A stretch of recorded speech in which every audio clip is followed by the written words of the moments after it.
Can you prove God exists? I guess we can start by defining what we mean by God.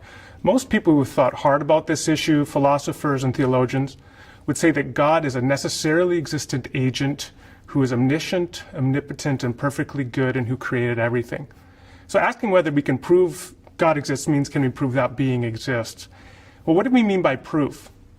People usually mean something like a logically valid deductive argument with self-evidently true premises. And in that kind of argument, it's the strongest kind of argument a person could have to believe something. It's like the gold standard. Do we have any arguments of that quality to prove God exists?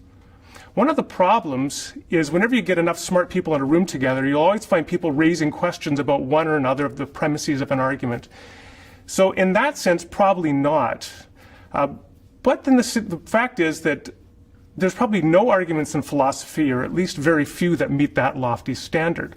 There are lesser senses of proof, however. In a court of law, for example, proof beyond a reasonable doubt in a criminal proceeding, or proof by preponderance of the evidence in a civil proceeding.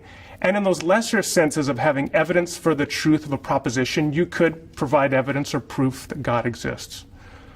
One final thing, I guess, is if God does exist, certainly he can provide a logical proof and give it to us.